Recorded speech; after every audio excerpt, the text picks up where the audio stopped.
Students, मैं मेरे पिछली क्लास में आपको समसूत्री विभाजन की 4 अवस्थाएं बताई थी। Prophase, metaphase, anaphase, telophase. Prophase पहले बता चुका हूं।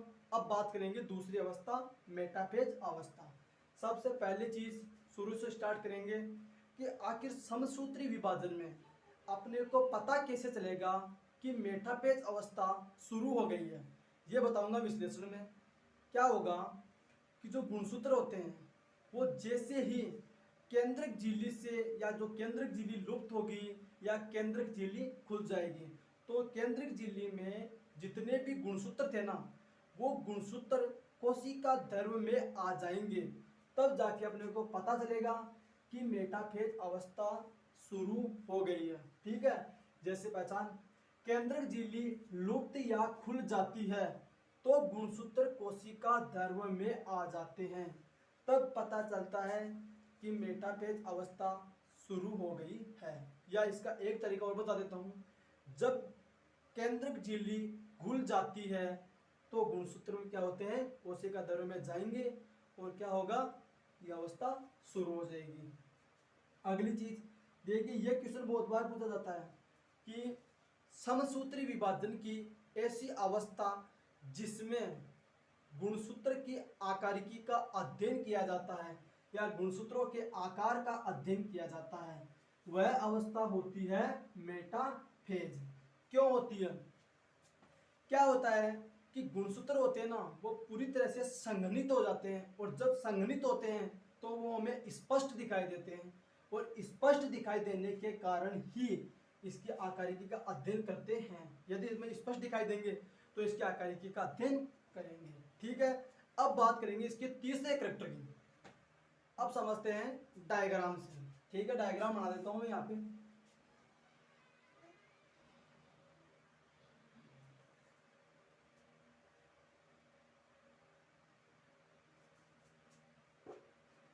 ये डायग्राम बना देता हूं मैं यहाँ पे। ये मेटाफेज अवस्था हो गई।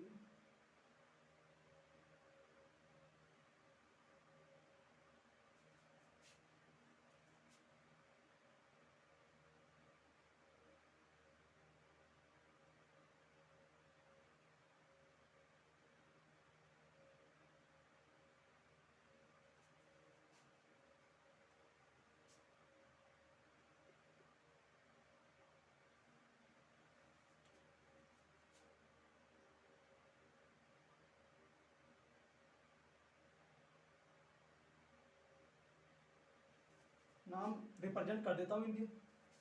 ये हो गई मेटाफेज, बीज की अवस्था है। डायग्राम में रिप्रेजेंट कर रहे हैं अपने आप। ठीक है, ये हो गई तारक किरण। तारक किरणें या एस्ट्रल रे।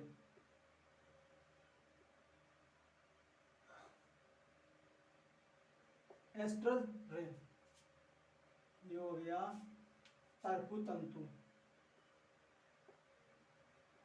तर्कु तंतु जो किससे जुड़ रहा है, ये जो ब्लैक वाला है ये हो गया काइनेटोकोर।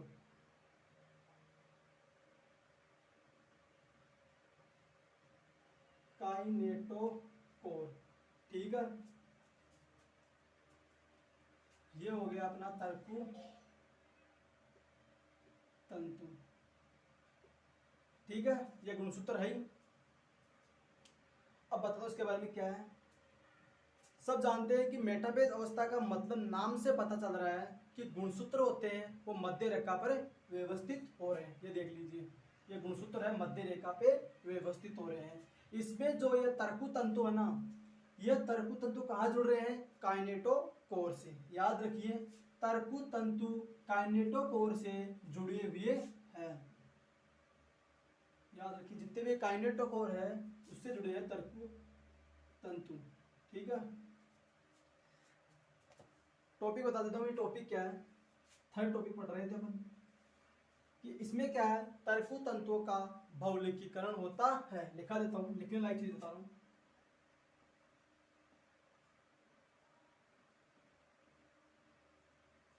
तरकु तंतु का पूर्ण बहुलीकरण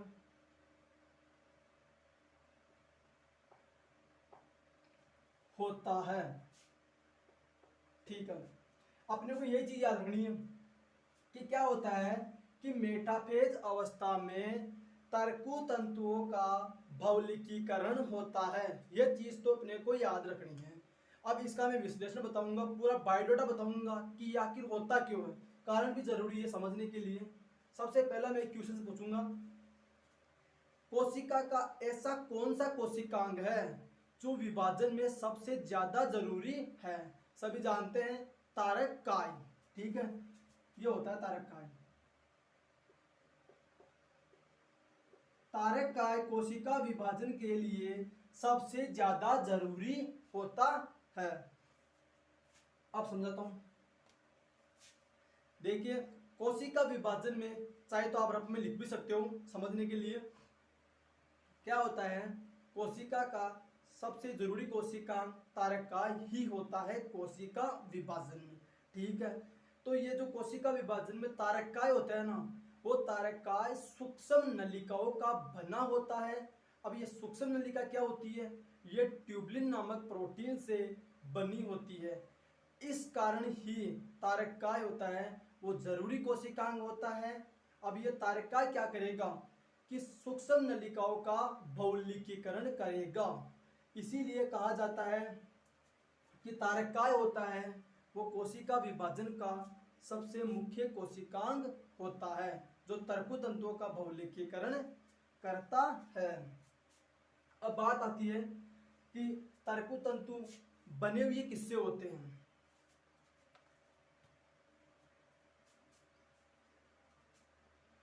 चौथा टॉपिक, तरकु तंतु बने होते हैं।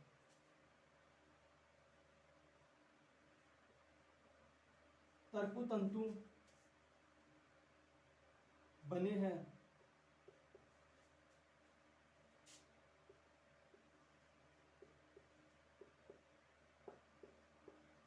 ट्यूबलिन 97%,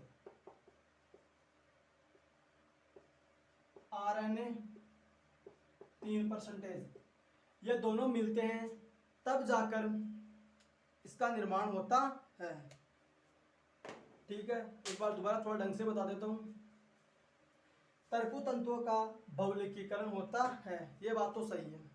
कैसे होता है? तारक का सबसे जरूरी कोशिकांग होता है, तारक का सूक्ष्म नलिकाओं से बना होता है। यह तारक का सूक्ष्म नलिकाओं से बना होता है। कोशिकांग में जो विभाजन होता है उसमें बहुत ही जरूरी माना जाता है ये। अब ये क्या करता है कि सूक्ष्म, ये ट्यूबलिन नामक प्रोटीन होती है। अब इसमें ट्यूबलिन नामक प्रोटीन होगी तो यह सूक्ष्म नलिकाओं का पूर्णतः बहुलीकीकरण करता है। इसीलिए याद रखना, तारक काय तरकु तंतुओं का पूरी तरीके से क्या करता है? विभाजन करता है। ठीक है, और ट्यूबलिन और आरएनए से बना। ठीक है, अब बताता हूं तारक काय। सबसे पहले समझाऊंगा तारक काय क्या करता है कि तारक किरणों का निर्माण करता है। और यह तारक किरणें क्या है कि कोशिका झिल्ली से जुड़ी हुई रहती है, और कोशिका झिल्ली से जुड़ी हुई रहने के कारण कोशिका को आकार प्रदान करती है। लिखा देता हूं तारक किरणों के बारे में। तारक किरणें या इसको बोलते हैं एस्ट्रल रे, जो लिखा चुका हूं पहले, क्या होती है? तारक काय से बनी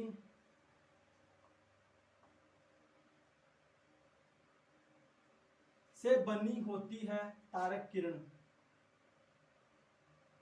तारक किरणें, ठीक है, इसको अपन अलग रखते हैं इस डायग्राम को। तारक किरणें इसकी बनी होती है। ठीक है, बनी होती है तारक किरण। ठीक है, बात आती है कि तारक किरणें किसकी बनी होती है? तारक काय की। अब तारक किरणें करती क्या है?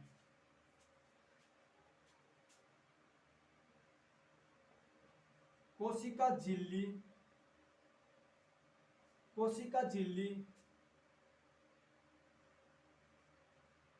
से जुड़ी रहती है तथा क्या काम करती है? कोशिका का आकार बनाए रखती है। कोशिका का आकार बनाए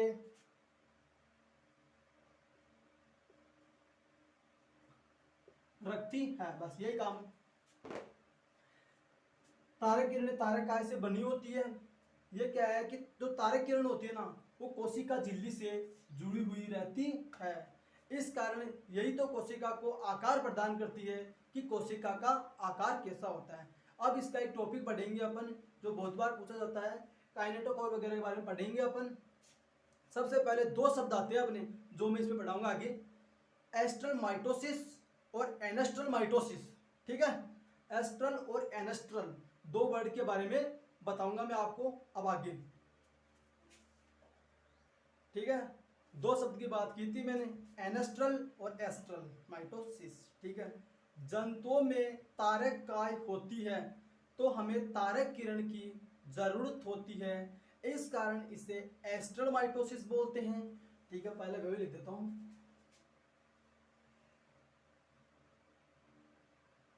एस्ट्रल माइटोसिस क्या होता है? ये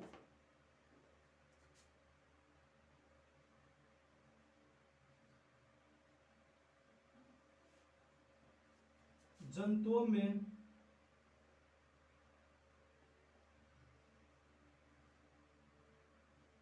तारक काय होता है तो इन्हें तारक किरणों की जरूरत होती है। तारक किरणों की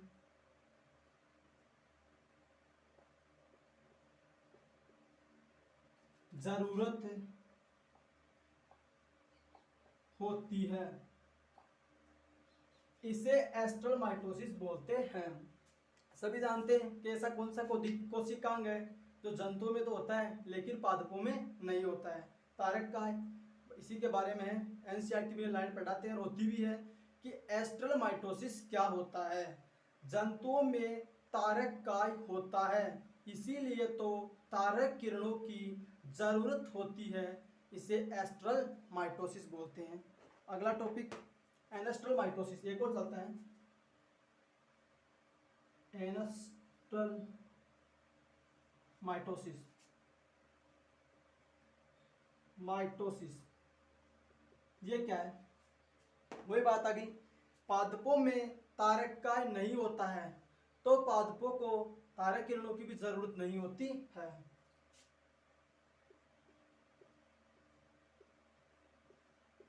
पादपों में तारक काय नहीं होने से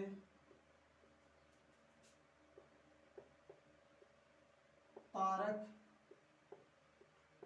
किरणों की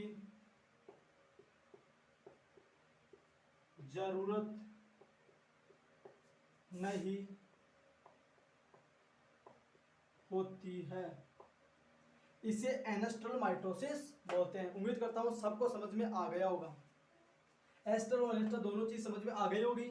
अब बात करेंगे इसका अगला टॉपिक।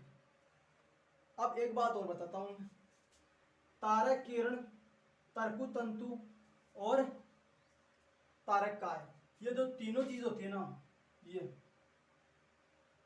किसकी बनी होती है? तरकु तंतु, तारक किरण और तारक काय, ये तीनों है ना, दो ही चीजों से मिलकर बनी होती है। उनका नाम बता देता हूँ, बनी है